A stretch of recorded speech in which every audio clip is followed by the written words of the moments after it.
Hello दोस्तों, आज हम डिस्कस करने जा रहे हैं second topic, that is formation of the interior. जो अर्थ का इंटीरियर्स का फॉर्मेशन कैसे हुआ था।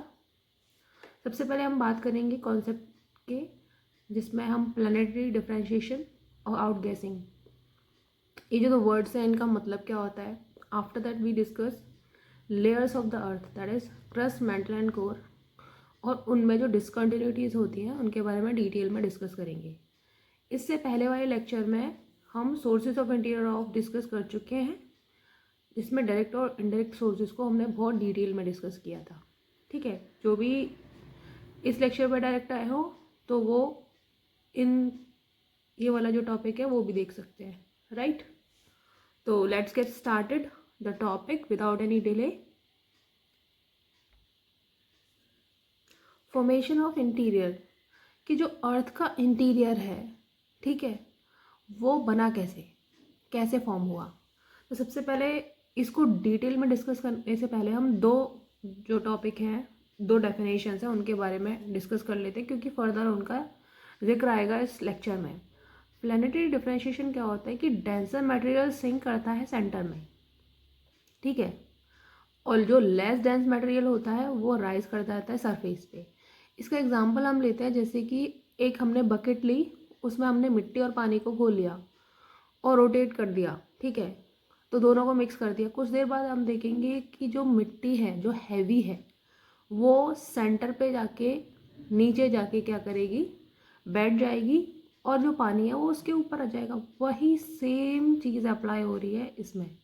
तो इस चीज़ को उन्होंने क्या नाम दे दिया, प्लानिटरी डिफरेंशिएशन, कि जो जो डेंस मटेरियल है वो सिंक कर जाता है सेंटर पे, और लेस डेंस है वो सरफेस पे आ जाता है, राइट।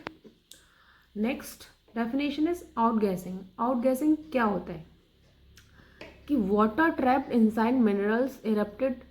जो वाटर ट्रैप्ड होता है मिनरल्स में, सबसे पहले तो हम बात करते हैं कि ये बात है मेंटल की, कूल की, कि अर्थ में 3 लेयर होती हैं, ठीक है। सबसे पहली होती है क्रस्ट, ठीक है, सेकंड इज होती है mental, and third is core, right.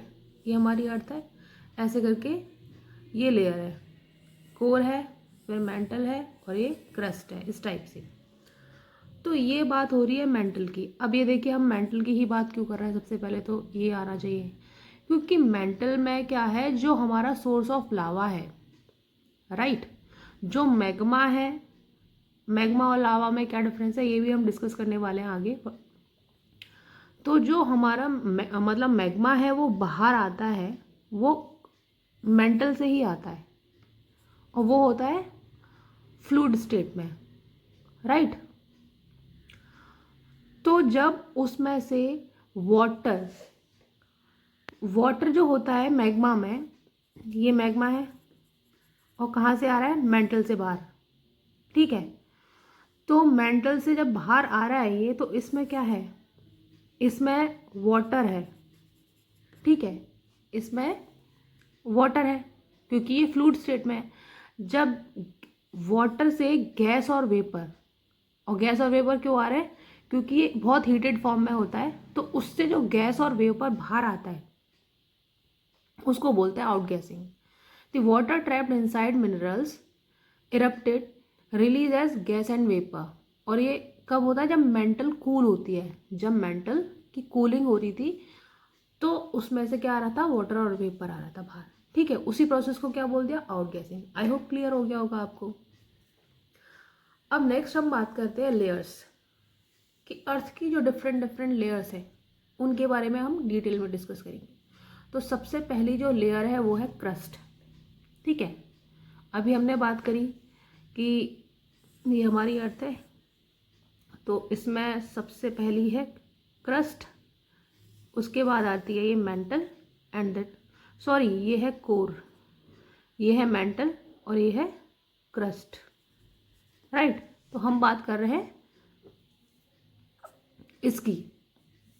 तो क्रस्ट में क्या होता है, दो तरह की होती है क्रस्ट, कॉन्टिनेंटल क्रस्ट और ओशनिक क्रस्ट। ये कैसे होती है कि हमने देखा है कि इस टाइप से यहाँ पे माउंटेन्स है, ये हमारा अर्थ है, ठीक है। माउंटेन्स है, पेड़ है, ये क्या है? ओशन। ये ओशन है। तो जो इसकी क्रस्ट जो होती है, कॉन्टिनेंट की क्रस्ट, इसकी एक तो ये हो गई हाइट। दूसरा, अगर इसके ऊपर माउंटेन्स हैं तो ये इसकी हाइट और फर्दर ऐड कर देंगे, ठीक है, उसकी हाइट और बढ़ा देंगे। लेकिन जो कॉन्टिनेंटल ओशनिक क्रस्ट है, ये क्या है? ओशनिक क्रस्ट, क्योंकि यहाँ पे तो वाटर है। ये ओशनिक क्रस्ट है और ये क्या है? Continental crust. इसकी जो थिकनेस होती है, इसकी जो थिकनेस क्या है? वो है ज़्यादा as compare to oceanic crust, right. तो क्रस्ट दो तरह की होती है, कॉन्टिनेंटल क्रस्ट और ओशनिक क्रस्ट, ठीक है। फिर आती है मेंटल की बात। फिर हम करते हैं मेंटल की बात, दैट इज दिस, जो मिडल लेयर होती है। इसमें भी दो पार्टीशन होते हैं, लोअर मेंटल और अपर मेंटल, ठीक है। इस लेयर को फर्दर दो पार्ट में डिवाइड कर दिया गया है, लोअर एंड अपर मेंटल।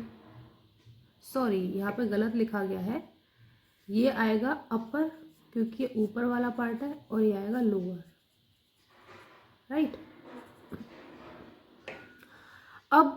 अब क्या होता है कि जो लिथोस्फेयर है, जैसे हम बोलते हैं ना लिथोस्फेयर, लिथोस्फेयर किससे मिलके बना है? Continental crust, oceanic crust, that is crust से मिलके और अपर मेंटल, जो ऊपर की मेंटल का पार्ट होता है, उससे बन के बना है लिथोस्फेयर, राइट। तो इसमें कंफ्यूज होने की ज़रूरत नहीं है।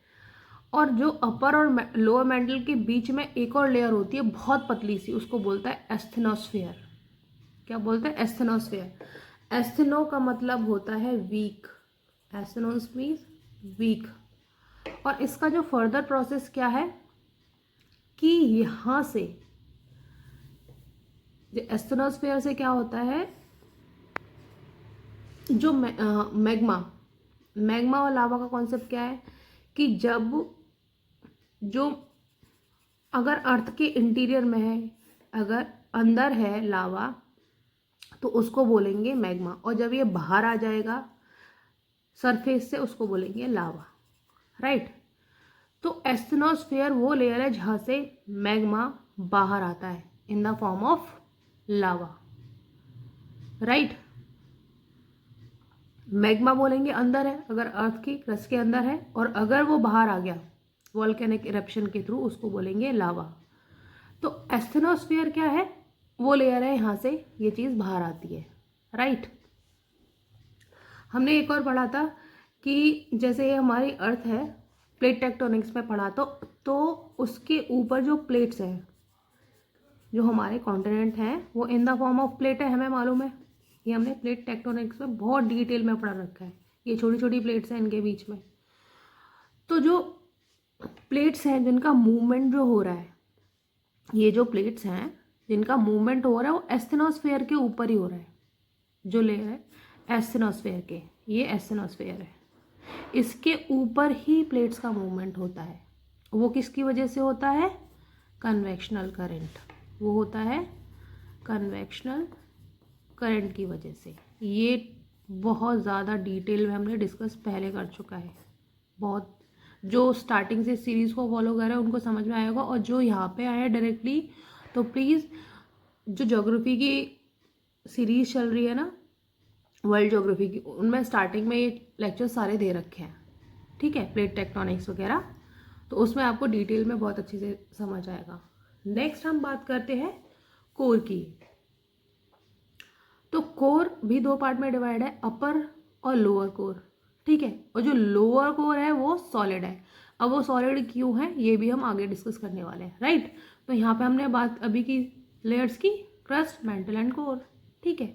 I hope this is clear to you. Next topic that we are going to study is discontinuities, ठीक है। डिसकंटिन्यूटीज को स्टार्ट करने से पहले हम समझते हैं कि जैसे हमने बात करी अभी 3 लेयर्स की, that is core, mental and crust, ठीक है, ऐसे करके।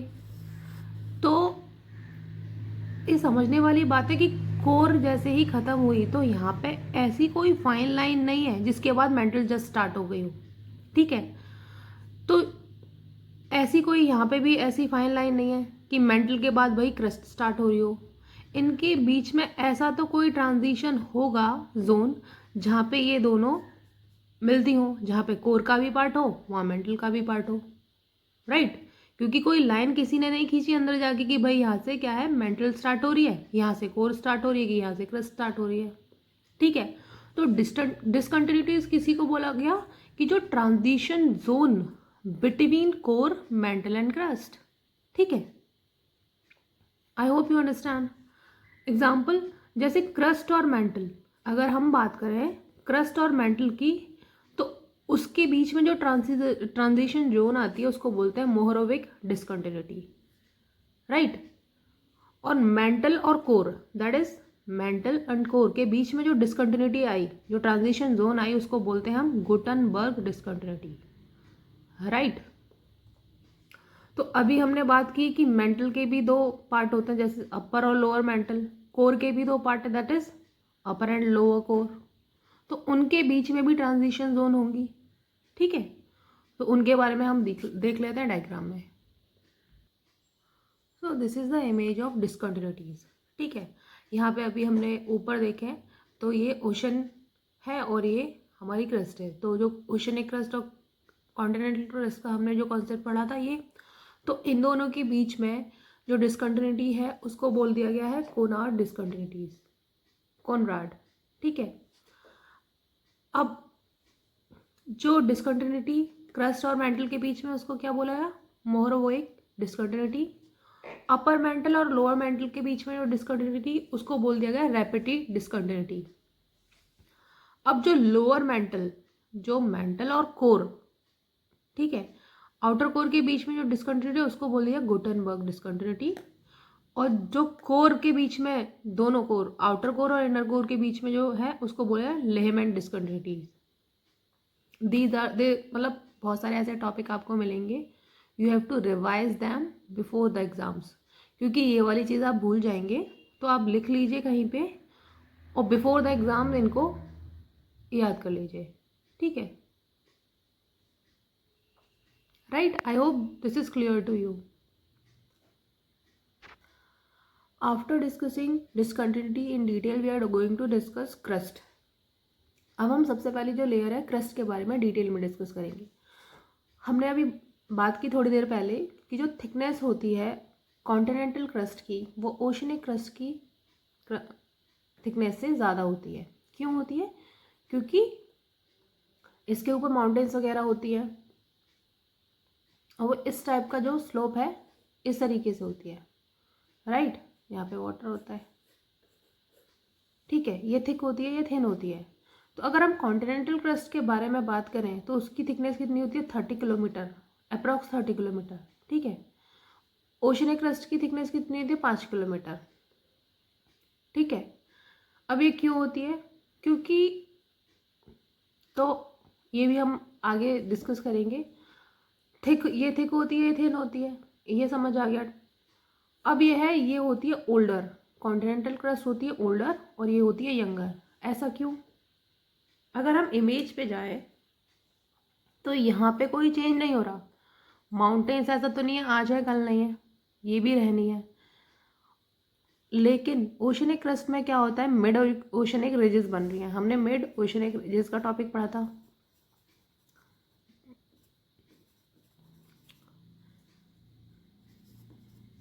इसमें क्या हो रहा है, जो कंटिन्यू प्रोसेस है बनने का और बिगड़ने का वो हो रहा है।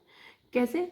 कि जैसे दो प्लेट्स हैं, हमने देखा कि इसके जैसे ये दो प्लेट है और इनके बीच में से मैग्मा बाहर आता है in the form of lava. जब ये दोनों इधर से आएंगी तो इन्हें डिस्प्लेस करेंगी। जब यहाँ पे ये इनके बीच में से आ रहा है तो कुछ तो जगह बनाएगा, तो इन्हें डिस्प्लेस करके लावा बाहर आया, राइट। अब इन दोनों प्लेट्स में से जिसकी डेंसिटी ज़्यादा होगी, ठीक है, जैसे हमने इसको D1 नाम ले लिया, इसको D2, मान लीजिए D1 की डेंसिटी कम है और D2 की क्या है, ज़्यादा। तो जिसकी डेंसिटी ज़्यादा होगी, जो ज़्यादा भारी होगी, वो क्या करती है, सबडक्ट करती है, ठीक है, वो सबडक्ट करेगी। जैसे हमने माना कि D1 की डेंसिटी ज़्यादा है और D2 की कम है, तो D1 की अगर D2 की डेंसिटी ज़्यादा है और D1 की डेंसिटी कम है तो जो भारी प्लेट होगी वो सबडक्ट करेगी और क्या बनाएगी, ट्रेंचेस। D2 की ज़्यादा डेंसिटी है तो ये सबडक्ट कर रही है और क्या यहाँ पे फॉर्म होगा, ट्रेंचेस। ये हमने पहले पढ़ चुके हैं बहुत अच्छे से मिड ओशियनिक रिजेस वाले में, ठीक है। तो अब क्या है, यहाँ पे कुछ बन रहा है, ठीक है। क्या बन रहा है, ट्रेंच बन रही है, ठीक है। तो इसको हम बोलते क्या है, इसका दूसरा नाम क्या होता है, कंस्ट्रक्टिव मार्जिन। कंस्ट्रक्टिव मार्जिन भी बोला जाता है इसको, ठीक है। अगर आपको कहीं ये नाम आ जाए तो कंफ्यूज मत होइएगा। दूसरा इसको बोला जाता है डाइवर्जेंट मार्जिन। डाइवर्ज कर रहा है, अब ये यहाँ से डिस्प्लेस होकर डाइवर्ज कर रही है, ठीक है। तो इसको डाइवर्जेंट मार्जिन भी बोला जाता है, ठीक है। इसलिए अब यहाँ पे क्या है, ये तो ट्रेंचेस बन गई, यहाँ से लावा बाहर आया। अब यहाँ पे आए तो यहाँ से लावा बाहर आएगा तो यहाँ पे ये ठंडा होने के बाद फॉर्म करेगा मिड ओशियनिक रिजेस, ठीक है। पहले से ये फॉर्मेशन, ये वाली चेन चलती आ रही होगी, पहले भी लावा आया होगा ठंडा, वो यहाँ पे होगा, ऐसे करके ये प्रोसेस स्टार्ट, मतलब पहले से ये कंटिन्यू सीरीज चलती जाती है, ऐसे मिड ओशियनिक रिजेस फॉर्म होती है। तो यहाँ पे क्या है प्रोसेस की, कुछ बन रहा है कुछ बिगड़ रहा है, ठीक है। तो इसलिए क्या है, ये बनती बिगड़ती रहती है, इसलिए ये क्या होती है, यंगर। और ये ओल्डर होती है क्योंकि भाई माउंटेन्स आज है, हिमालय पहले भी थी, अब भी है और बाद में भी रहेगी। उसमें प्रोसेस बहुत, डिनडेशन जो प्रोसेस होता है by the agents of rain, ठीक है, विंड, वो बहुत धीरे धीरे होता है। लेकिन इसमें क्या है, बहुत फास्ट हो रहा है, इसलिए ये यंगर है। अब किसकी बनी होती है ये, sial, that is silicon and aluminium. और ये किसकी बनी होती है, sima, that is silicon and magnesium. ये बनी होती है ग्रेनाइट की और ये बसाल्ट की। कौन सी, ओशनिक क्रस्ट, ठीक है। अब हम एक और कॉन्सेप्ट समझ लेते हैं कि जो बसाल्ट होता है वो ग्रेनाइट से ज़्यादा डेंसिटी होती है उसकी, ठीक है। बसाल्ट की जो डेंसिटी है वो ज़्यादा होती है। तो जो डेंसर वाली प्लेट होगी, दैट इज ओशनिक क्रस्ट, वो क्या करती है, सबडक्ट, ठीक है। हमने यही तो पढ़ा कि अगर ये मान लीजिए ये है कॉन्टिनेंटल क्रस्ट और ये है ओशनिक क्रस्ट, ये बनी है बसाल्ट से, इसकी डेंसिटी ज़्यादा है।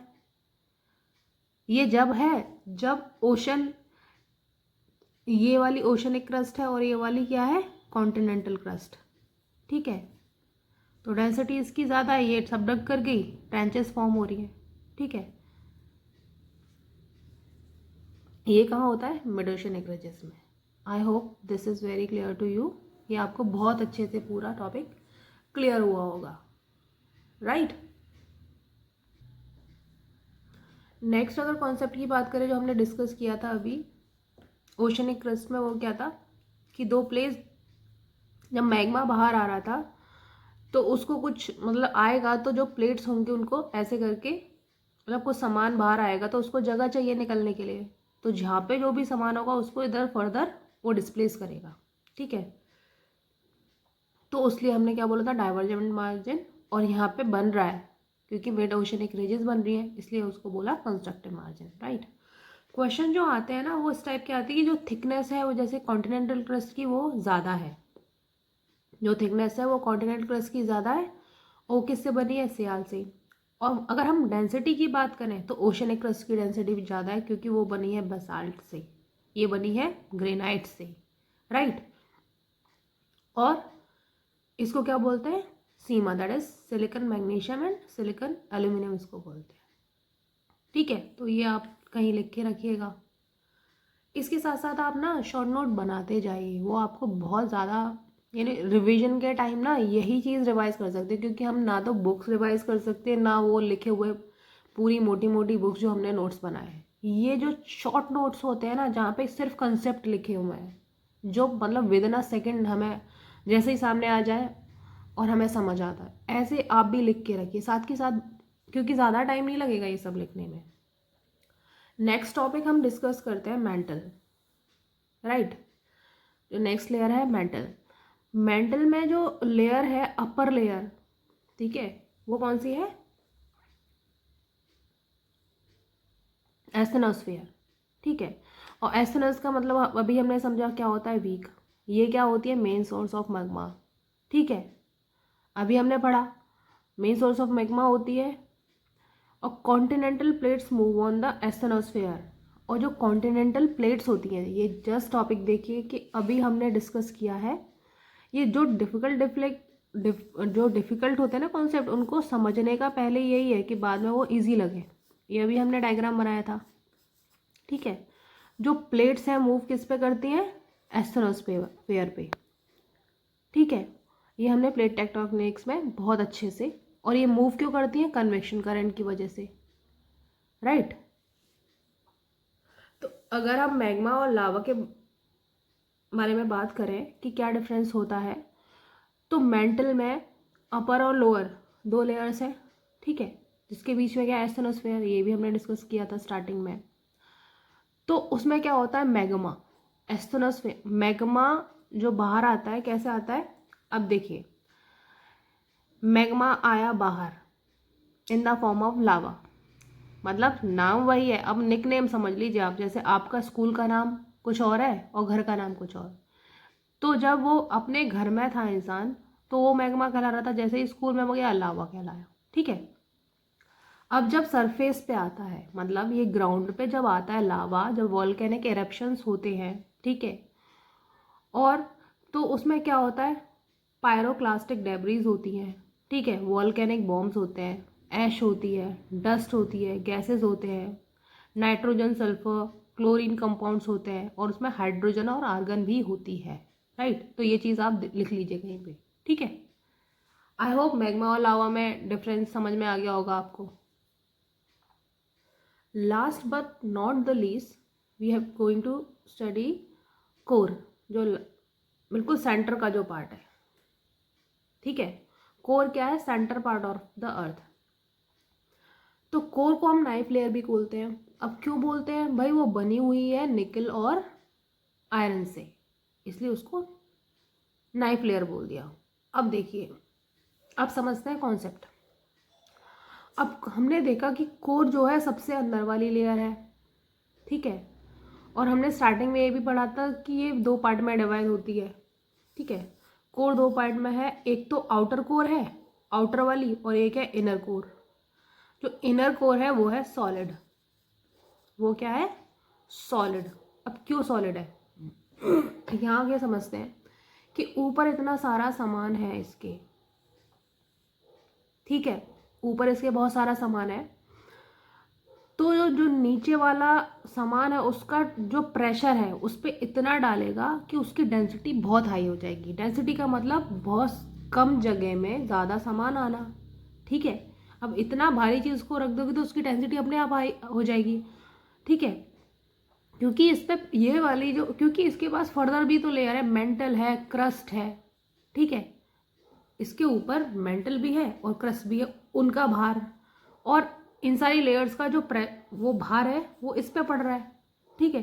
तो इसका जो इस पे बहुत प्रेशर है, तो प्रेशर हाई होगा, प्रेशर हाई होगा तो उसकी डेंसिटी भी हाई होगी। अब टेम्परेचर कैसे हाई होगा? कैसे पता चला? क्योंकि जब वॉल्केनिक इरप्शन के थ्रू लावा बाहर आता है तो उसकी जो मतलब वो इतना गर्म होता है, इससे हमें पता चलता है कि जो अर्थ के अंदर जो सामान है ना उसका टेम्परेचर बहुत ज़्यादा है। जब माइनिंग एक्टिविटीज़ होती हैं, खुदाई हो रही होती है, तब भी पता चलता है कि टेम्परेचर अंदर का बहुत ज़्यादा है, ठीक है। इसलिए हमें पता चला कि टेम्परेचर ज़्यादा है। प्रेशर का हमें पता चल गया, डेंसिटी का, due to heavier elements like मतलब निकल, और अब इससे तो ये बनी हुई है तो वो खुद भारी है, ठीक है। तो यहाँ पे जो स्टार्टिंग में हमने समझा था प्लानिटरी डिफरेंशिएशन, जो समझा था इसीलिए समझा था कि हम यहाँ पे समझ पाए कोर के टॉपिक को, कि ये क्या होता है, सेंटर में जो हैवी एलिमेंट्स होते हैं, सेंटर में क्या होते हैं? हैवी एलिमेंट्स, और लाइटर एलिमेंट्स क्या करते हैं? राइज कर जाते हैं, ठीक है। तो यही वाला जो कॉन्सेप्ट है वो कोर में लग रहा है कि कोर जो है उसकी जो डेंसिटी है वो बहुत ज़्यादा हाई है, ठीक है। क्यों हाई है? क्योंकि वो निकल और फेरस जैसे हैवी एलिमेंट से बनी हुई है, I hope this topic is clear to you. एक बार फिर से देख लेते हैं कि जो हमने स्टार्टिंग में देखा था वो हमने कवर किया है कि नहीं। तो आज हमने बात की फॉर्मेशन ऑफ द इंटीरियर, जिसमें हमने ये दोनों टॉपिक के बारे में डिटेल में डिस्कस किया। Layers of the earth, crust, mantle core और डिस्कंटिन्यूटी क्या होती है इसमें पूरा डिटेल में समझा। तो if you are like the way of teaching, आपको बहुत अच्छा समझ में आ रहा है या नहीं आ रहा, please do comment in the comment box, क्योंकि मुझे उसी से पता चलेगी कि हाँ भाई जो मैं कंटेंट बना रही हूँ वो यूज़फुल है या नहीं, राइट। अगर पसंद आए तो please share with your friends, like करिए, subscribe my channel, thank you. और मैं यहाँ बता दूँ कि नेक्स्ट टॉपिक अब जो हम डिस्कस करने वाले हैं वो होगा अर्थक्वेक, राइट।